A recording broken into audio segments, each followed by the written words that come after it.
सासरच्या जाचाला कंटाळून आत्महत्येचा प्रयत्न पुन्हा झालेला आहे। पुण्यातील लोहगाव भागातच ही धक्कादायक घटना घडलेली आहे। बघा, पतीसह 3 जणांवरती आता गुन्हा दाखल करण्यात आलेला आहे। कारसाठी पत्नीचा छळ केलाय, गळा दाबून मारहाण केलेली आहे। पुण्यातली हगवणे या कुटुंबाची ही संपूर्ण घटना ताजी असतानाच आता पुन्हा एकदा ही घटना घडलेली आहे। वैष्णवी हगवणेचा असाच मृत्यू झालेला होता। तिनेही आत्महत्याच केली आणि तिचा हुंडा बळी घेतला गेलेला आहे। आणि पुन्हा गाडीसाठी पत्नीचा छळ एका पतीने केलेला आहे आणि नवऱ्यावर गुन्हा दाखल झालाय। अधिकचे अपडेट आमचे प्रतिनिधी अक्षय बडवे यांच्याकडून घेऊयात। अक्षय, आपण बघतोय वैष्णवी हगवणे प्रकरण हे ताजं आहे, अद्याप कारवाईच सुरू आहे। असं असताना पुण्यातच आणखी एक घटना घडतेय। निश्चित प्रकारे वैष्णवी हगवणे हे प्रकरण पिंपरी चिंचवडमध्ये ताजं असतानाच पुण्यातील लोहगावमध्ये ही घटना घडलेली आहे।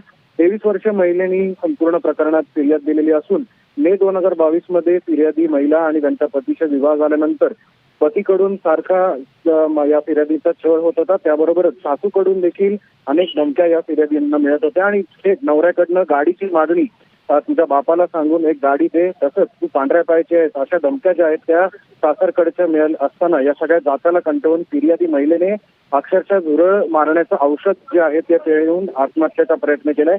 महिला सध्या उपचार घेऊन सध्या तिच्या माहेरी गेलेली असून पोलिसांकडून या प्रकरणी काय कारवाई होतं हे पाहणं महत्त्वाचं आहे। सविस्तर अपडेटसाठी तर अशा व्यक्तींवरती कठोरात कठोर कारवाई निश्चितच व्हायला हवी आहे। आपण बघतोय हुंड्यासाठी पत्नीचा छळ करण्यात आलेला आहे। सुशिक्षित कुटुंबांमध्ये अशा प्रकारच्या घटना वारंवार घडताना आपण पाहतोय आणि पुन्हा एकदा या महिलेनं आत्महत्येचा प्रयत्न केलेला आहे। पुण्यानंतर आता आपण नाशिकमध्ये जाऊयात।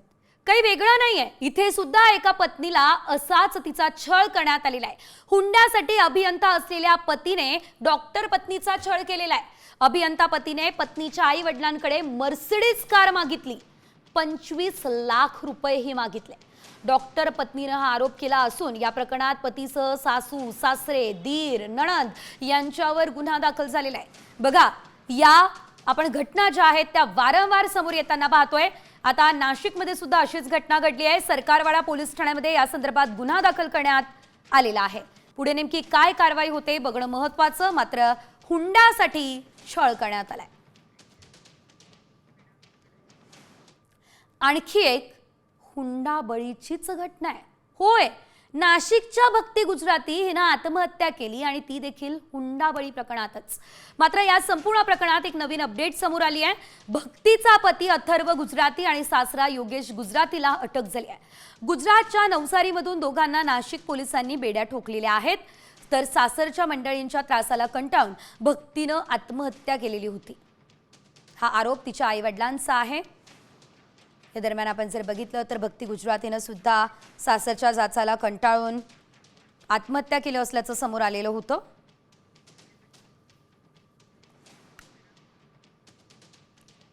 वळूयात पुढच्या बातमीकडे। फरार आरोपी निलेश चव्हाणच्या अडचणींमध्ये आणखी वाढ झाली। बघा, पुणे पोलिसांनी कारण निलेश चव्हाण याच्या विरोधात लुकआउट नोटीस जारी केलेली आहे। वैष्णवीच्या बाळाचा छळ केल्याप्रकरणी आता त्याच्यावर गुन्हा दाखल करण्यात आलेला आहे। वैष्णवीच्या बाळाच्या जीवाला धोका निर्माण केल्याप्रकरणी हा गुन्हा दाखल झालाय। निलेश चव्हाण हा वैष्णवी हगवणेच्या पतीचा जवळचा अगदी खास मित्र आणि वैष्णवीच्या आत्महत्येनंतर त्याने वैष्णवीच्या बाळाला लपवून ठेवलं आणि त्यामुळे त्याच्यावरती गुन्हा दाखल झाला। दृश्यांमध्ये हा बंदूक घेऊन नाचणारा निलेश चव्हाणच आहे, जो की सध्या फरार आहे। वैष्णवी हगवणेच्या लग्नात लावलेल्या उपस्थितीवरून अजित पवार यांच्यावर टीका होते। यावरून आता सुजय विखे पाटील यांनी मात्र अजितदादांची पाठराखण केली आहे। अजित पवार हे एक होतकरू नेतृत्व आहे। आम्ही देखील अनेक लग्नांमध्ये जातो, भेटीगाठी घेतो। तर मी गेलेल्या एका लग्नात तर नवरीच पळून गेली, मग काय करणार, असं म्हणत त्यांनी अजितदादांची पाठराखण केली। पाहूयात सुजय विखे काय म्हणत आहे। अजितदादा एक अतिशय ज्याला म्हणतो होतकरू नेतृत्व आहे आणि एखादा फोटो निघाल्यावर त्या घरी आता आम्ही देखील अनेक लग्नांमध्ये जातो, अनेक लग्नांमध्ये भेटी देतो। किती लग्नांना ज्यांना भेटी दिल्या त्या ठिकाणी आज मुलं मुली वेगळे झालेले आहेत। प्रत्येक ठिकाणी हे नैसर्गिक प्रक्रिया आहे। दुर्दैव आहे, एका लग्नाला मी गेलो, मी स्टेजवर बसलो होतो, नवरदेवाला पण मुलगी लग्नात रोज पळून गेली, मग काय करणार। ज्या लोकांना लग्नाच्या पत्रिकाच येत नसतील त्यांनी दुसरा माणूस लग्नाला गेला त्याचा त्रास होऊ शकतो. तर माझी अशी विनंती आहे की हे जे मीडियावर प्रवक्ते आहेत उबाटाचे आणि शरद पवार गटाचे, यांना पण लोकांनी लग्नाच्या पत्रिका पाठवायला सुरू करा, म्हणजे या लोकांना बाकीचे आक्षेप राहणार नाहीत. आणि यानंतर बातमी पावसासंदर्भातली, कारण राज्यात पूर्वमोसमी पावसानं जोरदार हजेरी लावलेली आहे. पुण्यामध्ये सुद्धा गेल्या 4 ते 5 दिवसांपासून सतत पाऊस कोसळताना दिसतोय आणि या पावसामुळे इथलं वातावरण जे आहे ना ते मस्त गारीगार झालेलं आहे. जनजीवन मात्र विस्कळीत झाले. पुढील काही तासांमध्ये पुणे जिल्ह्यामध्ये मुसळधार पाऊस होऊ शकतो. हवामान विभागानं या ठिकाणी ऑरेंज अलर्ट जारी केलाय. पुढील काही तासात विजांच्या कडकडाटासह पाऊस पडण्याची शक्यता आहे. त्यामुळे नागरिकांनी सतर्क राहावं हे आवाहन हवामान विभागानं केलेलं आहे. तर उकाड्यापासून नागरिकांना दिलासा जरी मिळालेला असला तरी अचानक पावसानं हजेरी लावली, त्यामुळे जनजीवन विस्कळीत झालं. वातावरणामध्ये गारवा जरी पसरला असला तरी कामावर जाणाऱ्या चाकरमान्यांचे सुद्धा हाल होत आहेत. आज जरी रविवार असला तरी गेल्या 3 ते 4 दिवसांपासून या ठिकाणी पाऊस सुरू आहे आणि आणखी साधारणतः पुढचे 1 ते 2 दिवस पाऊस बरसू शकतो आणि आज सुद्धा पुढचे 4 तास हे धोक्याचे असणार आहे.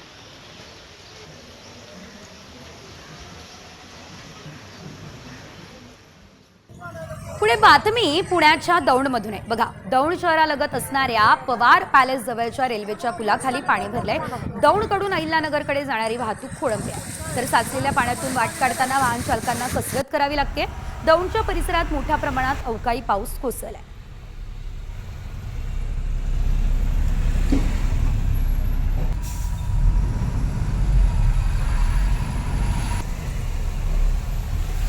पावसाळ्याचा आनंद लुटण्यासाठी पर्यटकांनी आता अलिबागला प्राधान्य दिलं. त्यामुळे पेण ते अलिबाग या मार्गावरती मोठी वाहतूक कोंडी झाली. 1 ते 2 किलोमीटर पर्यंत रांगा लागल्या आणि त्यामुळे पर्यटकांचे मोठे हाल होत आहे. पावसाळ्यामुळे आजपासून अलिबागला बोटीने जाता येणं शक्य नाहीये, कारण गेटवे ऑफ इंडियावरून मांडवाकडे जाणाऱ्या बोटी पावसाळ्यात बंद करण्यात आल्या. त्यामुळे गाड्यांची संख्या मोठ्या प्रमाणात वाढली आहे. अलिबागला जाताना वाहतूक कोंडीचा सामना करावा लागतोय.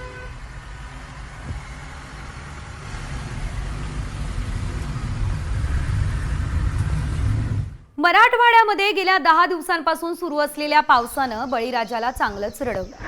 राज्यात सुरू असलेल्या पावसामुळे कांदा पिकाला फटका बसला. लातूर, जालना, नाशिक या ठिकाणी कांद्याचं खूप नुकसान झालंय.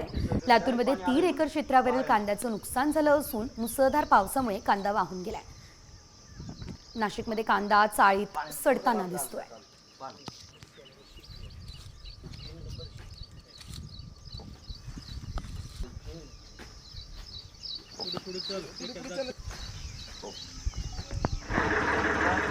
आता एक मोठी बातमी.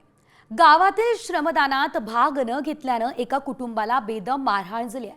बीडच्या वंजारवाडी गावामध्ये ही धक्कादायक घटना घडली आहे. गावात श्रमदानातून खरं तर झाडं लावण्याचा उपक्रम जो आहे तो हाती घेण्यात आलेला होता आणि या उपक्रमामध्ये सहभागी न झाल्यानं रागाच्या भरात सरपंच वैजनाथ तांदळे यांच्यासह त्यांच्या सहकाऱ्यांनी वृद्ध महिलेसह तिच्या कुटुंबातील व्यक्तींना बेदम मारहाण सुद्धा केली असल्याचं आपल्याला बघायला मिळालंय.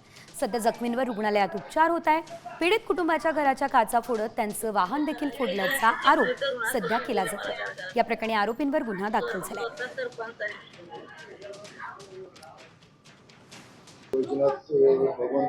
वैजनाथ भगवान तांदळे, विशाल भगवान तांदळे, बाबुशा आसुरबा तांदळे यांनी मारहाण केली. रात्री काल रात्री. हा संध्याकाळच्या 7 वाजताच्या पुढं 7च्या पुढे घरी येऊन दारात. हा घरी येऊन केली का? घरी येऊन आम्हाला कळालं की गावामध्ये अशी काहीतरी झाडं लावायची होती आणि आम्हाला त्याची काही कल्पना नव्हती. मग आम्ही आल्याच्या नंतर गावातले 150 लोक आमच्याकडे आले आणि काय म्हणले की तुम्ही नारळ झाडं लावायला नव्हते, त्यामुळे तुम्हाला 1000 रुपये दंड आहे. नाही लगेच ते आम्हाला मला म्हणले नाही तुम्हाला जास्त झालंय, माजलात तुम्ही. तो आमचा सगळा मोप पडला. आमच्या बंधू आणि माझ्या बंधूला उचलून आपटलं खाली 2दा. ते खाली बेशुद्ध पडले. मी तसंच साईडला पळून गेलो. आणि यानंतर पुढे घेऊयात बातम्यांचा वेगवान आढावा. सुरुवातीला मान्सून संदर्भातल्या महत्त्वाच्या अपडेट्स.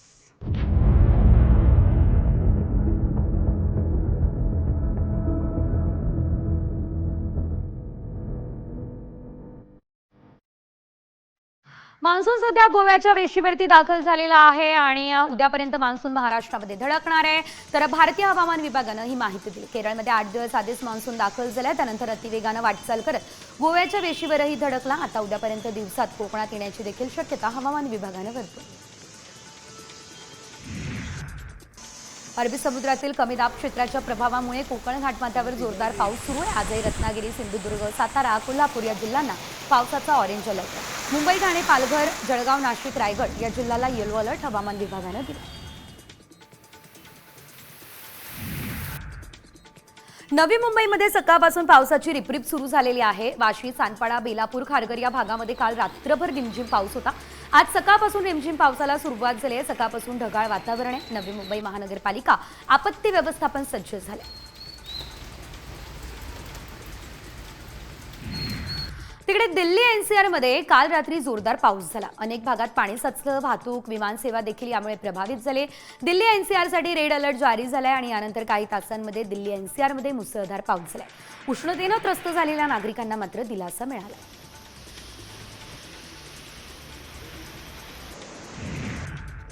पुणे शहरात काही भागांमध्ये पावसाची रिपरिप सुरू आहे. उपनगरात आणि मध्यवर्ती भागात सकाळपासून ढगाळ वातावरण आहे. काल रात्री काही वेळ पावसाच्या मोठ्या सरी बरसल्या आहेत, तर आज सकाळपासून अनेक भागांमध्ये पावसाच्या हलक्या सरी बरसल्या आहेत.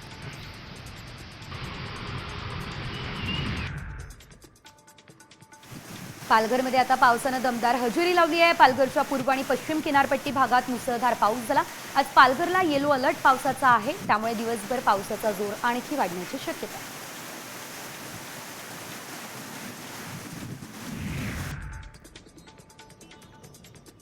मावळ तालुक्यात पावसामुळे काढणीला आलेलं बाजरी पीक जमीनदोस्त झालं, त्यामुळे शेतकऱ्याचं मोठं नुकसान झालेलं आहे. सध्या बाजरीच्या काढणीला सुरुवात झाली आहे, मात्र पावसामुळे काढणीला अडचण येते आहे. मजुरांचा तुटवडा आहे, त्यामुळे शेतकऱ्यांना बाहेर गावावरून मजूर बोलवावे लागत आहे. हवामान विभागानं वर्तवलेल्या अंदाजानुसार आज पहाटेपासूनच पालघरमध्ये पावसाची दमदार हजेरी लागली आहे. पूर्व आणि पश्चिम किनारपट्टी भागात मुसळधार पाऊस झालाय. आज पालघरमध्ये येलो अलर्ट दिसतोय.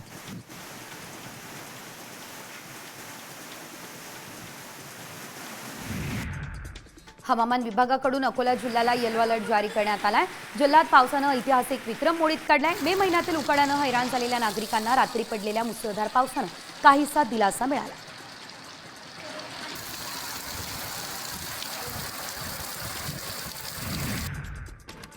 मुरुड जंजिरा किल्ल्याचे दरवाजे उद्यापासून पर्यटकांसाठी बंद असणार आहे. मेरीटाईम बोर्डासह पुरातत्व विभागानं हा निर्णय घेतला. मे महिन्याच्या अखेरीस समुद्र खवळ्याला सुरुवात होते. लाटांच्या माऱ्यामुळे शिडाच्या होड्यांना अपघात होण्याची शक्यता असते. पर्यटकांची सुरक्षा लक्षात घेता पावसाळ्याच्या कालावधीसाठी हा निर्णय घेण्यात आलेला आहे. तिकडे नांदेडमध्ये जोरदार पावसानं हजेरी लावलेली आहे. रेल्वे स्थानक परिसराला तळ्याचं स्वरूप आलंय. घाण पाण्यातून वाट काढताना प्रवाशांचे हाल होत आहे. अनेक वयोवृद्ध प्रवाशांना पाण्यातून वाट काढताना तारेवरची कसरत करावी लागते. विरारमध्ये मुसळधार पावसाचा मच्छीमारांना चांगलाच फटका बसला असल्याचं दिसतंय. पावसामध्ये सुकी मासळी भिजल्यानं लाखोंचं नुकसान झालं. नुकसान भरपाईची मागणी मच्छीमारांनी आता केली आहे.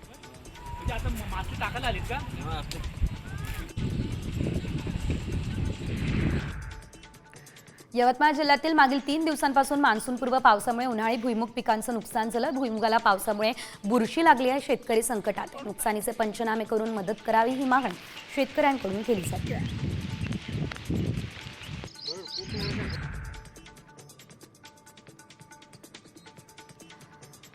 हिंगोली गेट रेल्वे ब्रिज पाण्याखाली गेला असल्याचं देखील आपल्याला बघायला मिळालेलं आहे. आणि सर्वात महत्त्वाचं म्हणजे जोरदार पावसानं नांदेड शहरातील अनेक सखल भागांमध्ये पाणी साचलं असल्याचं देखील पाहायला मिळत आहे.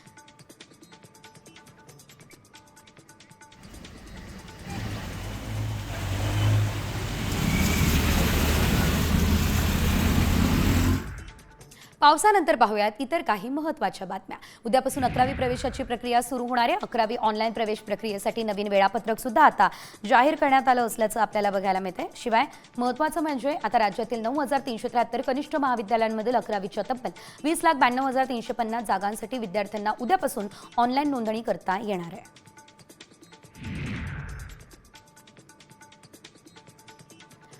EPFO कडून नोकरदारांना भेट मिळाली आहे. यावर्षी देखील PF वर 8.25% व्याजदर मिळणार आहे. आणि याचा अर्थ असा की तुमच्या निवृत्ती निधी आता अधिक मजबूत होईल. EPFO चे देशभरात 7 कोटींहून अधिक सक्रिय सदस्य आणि ज्यांच्या खात्यामध्ये दर महिन्याला PF चे पैसे जमा होतात. आता सरकारने व्याजदरालाही मान्यता दिली आहे. आज मध्य आणि हार्बर मार्गावर मेगा ब्लॉक आहे. मध्य रेल्वेवर माटुंगा ते मुलुंड दरम्यान अप आणि डाऊन धीम्या मार्गावर सकाळी 11:05 ते दुपारी 3:55 या वेळेत मेगा ब्लॉक असेल. ट्रान्स हार्बर मार्गावरती ठाणे ते वाशी नेरूळ दरम्यान अप आणि डाऊन मार्गावरती सकाळी 11:10 पासून ते 4:10 पर्यंत ब्लॉक असेल.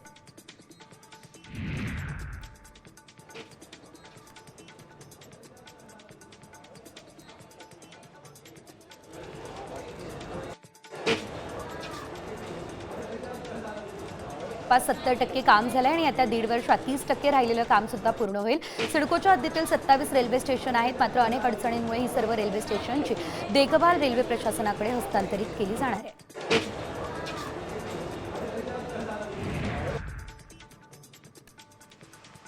पुणेकरांच्या खिशाला कात्री बसणार आहे का? कारण की 1 जूनपासून PMPMLचा प्रवास महागणार आहे. किमान तिकीट 5 रुपयांवरून 10 रुपये देखील केलं जाणार असल्याची माहिती सध्या तरी मिळते.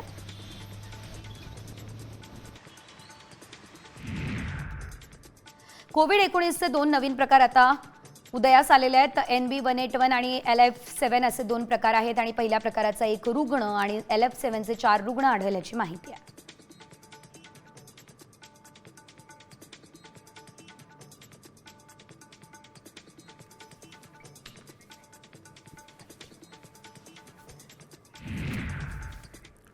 आणि आता पुढची बातमी लक्ष देऊन बघा.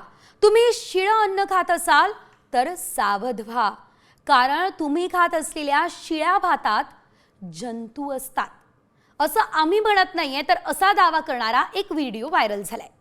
शिळा भात, शिळे अन्नपदार्थ अनेक जण खातात, त्यामुळे याची आम्ही पडताळणी केली. आमच्या पडताळणीमध्ये काय सत्य समोर आलं? खरंच जंतू असतात का? चला पाहूयात. बासी चावल खाने वाले इस वीडियो को गौर से देख लो. जो लोग भी बासी चावल को बिना गर्म किए खाते हैं वो लोग सावधान हो जाओ, क्योंकि आप देख पा रहे हैं बासी चावल का दाना, एक दाना को माइक्रोस्कोप पे रखते हैं तो उसमें कितना खतरनाक बैक्टीरिया नजर आता है गाइस. शिळा भात तुम्ही खात असाल तर हा व्हिडिओ. शिळ्या भाताच्या शीतावर किती जंतू असतात हे पहा.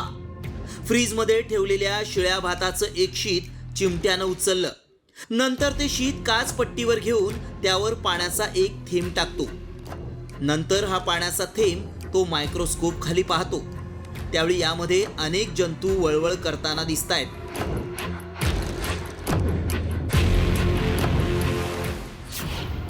शिळा भात खाल तर आजारी पडाल.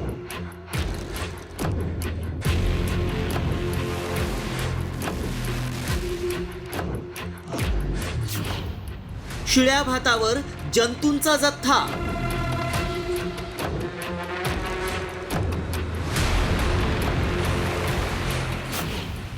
व्हायरल व्हिडिओ मागचं सत्य काय?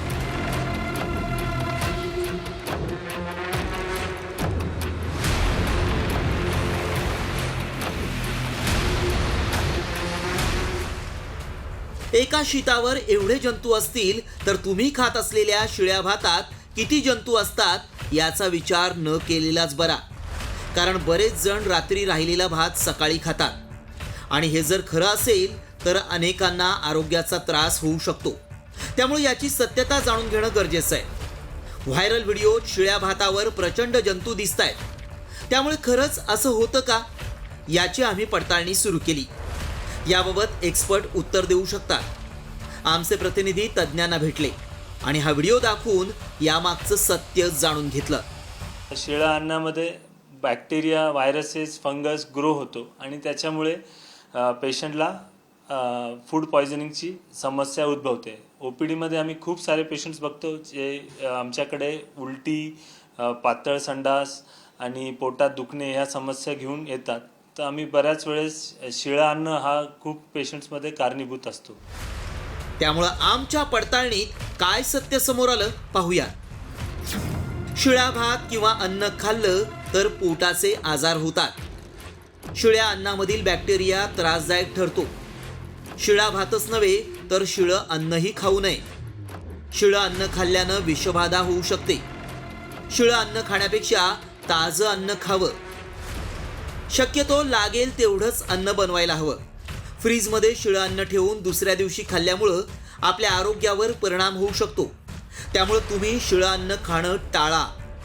आमच्या पडताळणीत शिळं अन्न खाल्ल्यामुळं आरोग्यास धोका होऊ शकतो हा दावा सत्य ठरलाय. ब्युरो रिपोर्ट साम टीव्ही न्यूज.